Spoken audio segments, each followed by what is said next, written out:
ഓർമ്മകൾ പറയുന്നതിനേക്കാളും കൂടുതൽ ചില രുചികൾ നമുക്ക് ഒരിക്കലും മാറത്തില്ല. ഈ ഇരുമ്പം പുളി കൊഞ്ചിക്കായ അത് ഉപ്പിൽ മുക്കി തിന്നുന്നതിൻ്റെ ടേസ്റ്റ് എപ്പോഴേലും മറക്കാൻ പറ്റുമോ? ചന്ദ്രക്കാരൻ മാമ്പഴം, ചെറിയ മാമ്പഴമാണ്, അത് കുഞ്ഞ് സീഡുള്ള, അത് ഇങ്ങനെ പഴുത്തിട്ട് അതിങ്ങനെ ഇങ്ങനെ ചപ്പിക്കും, അതിൻ്റെ ടേസ്റ്റ് അത് ഇല്ലാതെ ഒന്ന് കഴിച്ചു കാണിക്കാം.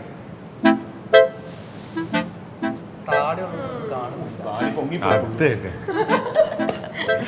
അപ്പൊ അങ്ങനെ അതൊന്നും ആർക്ക് കാണിക്കാൻ പറ്റും? നവീനാണ് കാണിക്കുന്നത്. ആ ഇരുമ്പം പുളി ഇങ്ങനെ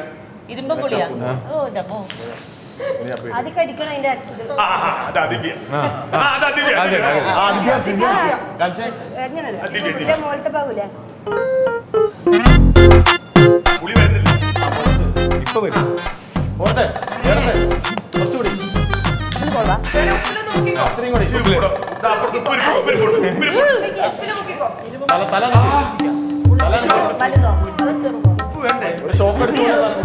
നിർദാക്ഷിണി കഴിക്കാനല്ലേ?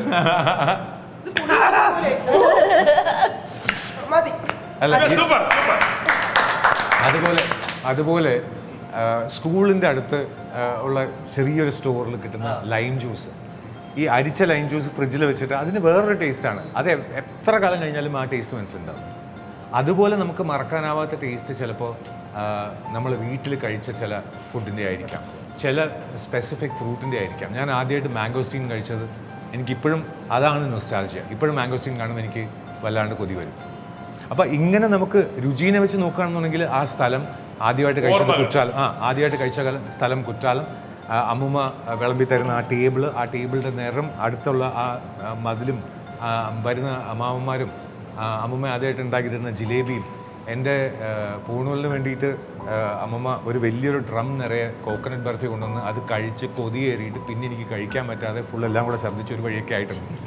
അങ്ങനെയൊക്കെ അനുഭവങ്ങളുണ്ട്. കഴിച്ച് നമുക്ക് ഇത് ചെയ്യാൻ ഏറ്റവും കഷ്ടം എന്ന് പറഞ്ഞാൽ എന്നെ കുക്കിംഗ് പഠിപ്പിച്ച, അതായത് 4 വയസ്സിൽ ഞാൻ അമ്മൂമ്മയുടെ കൂടെ നിന്നിട്ടാണ് കുക്കിംഗ് പഠിപ്പിച്ചത്. അമ്മൂമ്മയ്ക്ക് എൻ്റെ പൂണൂൽ, അതായത് എനിക്ക് 9 വയസ്സ് കഴിഞ്ഞ സമയത്ത് അമ്മൂമ്മയ്ക്ക് ഡയബറ്റീസ് ആയിട്ട് പിന്നെ മധുരം കഴിക്കാൻ പാടില്ല, ഒന്നും കഴിക്കാൻ പാടില്ല, അത്രയ്ക്ക് കഷ്ടമായി.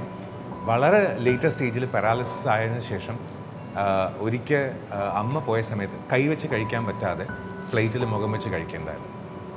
അത്രയ്ക്ക് ഈ ആഹാരം എല്ലാവർക്കും വിളമ്പുകയും എല്ലാവർക്കും ഇങ്ങനെ സമൃദ്ധി എന്ന് പറഞ്ഞു കഴിഞ്ഞാൽ അവിടെ ആരും വയറ് നിറയാതെ പോകില്ല. അങ്ങനെ ഉണ്ടായിരുന്ന അമ്മമ്മ ഷുഗറും വന്ന് കാഴ്ചയും പോയി, കൈയിൻ്റെ സ്വാധീനവും പോയി. ആരും ഇല്ലാത്തപ്പം കഴിക്കണം എന്നുള്ളപ്പോൾ പ്ലേറ്റിലേക്ക് ഫേസ് ചെയ്ത് കഴിക്കണമാണ്. അപ്പം അമ്മ കയറിപ്പോയ സമയത്ത് അമ്മയ്ക്ക് താങ്ങാൻ പറ്റില്ല, ഓടിച്ചെന്ന് പിടിക്കാറില്ല. അപ്പോൾ ഈ ഫുഡ് കൊടുക്കുന്ന ആ സമയത്ത് നമുക്ക് കിട്ടുന്ന സന്തോഷം, അതായിരിക്കാം ഏറ്റവും വലിയ സന്തോഷം. അത് കഴിഞ്ഞാൽ പിന്നെ എന്താണെന്ന് നമുക്കറിയില്ല. ഈ രുചികളൊന്നും മറക്കാനും പറ്റില്ല. ഇതിങ്ങനെ ഓരോ ഓർമ്മയിൽ നമുക്ക് അതിൻ്റെ കൂടെയുള്ള ഓരോ സാധനങ്ങൾ, ചിലപ്പോൾ ഗ്യാസ് മുട്ടായി പച്ച കളറിലുള്ള ഇപ്പോഴും കടയിൽ കാണുമ്പോൾ ഞാൻ വാങ്ങിച്ച് കഴിക്കും. പണ്ട് സ്കൂളിൽ പോകുമ്പോൾ വാങ്ങിക്കുന്ന 5 പൈസയ്ക്ക് വാങ്ങിക്കുന്ന ഗ്യാസ് മുട്ടായി. അപ്പം അത് ചിലപ്പോൾ ഈ ജനറേഷന് പറഞ്ഞാൽ മനസ്സിലാവില്ലായിരിക്കും. ഗ്യാസ് മുട്ടായി എന്ന് പറഞ്ഞാൽ ഗ്യാസ് മുട്ടായി, ഐസ്, സിപ്പപ്പ്. ഓർമ്മകളിലേക്ക് നമ്മളെല്ലാവരും പോയി. ചേട്ടാ ഒരു കാര്യം കൂടെ പറഞ്ഞോട്ടെ. ഇപ്പൊ ക്രിസ്റ്റി ഇത് പറഞ്ഞതുകൊണ്ട് മനസ്സിലുള്ള ഒരു കാര്യം പറയണേ.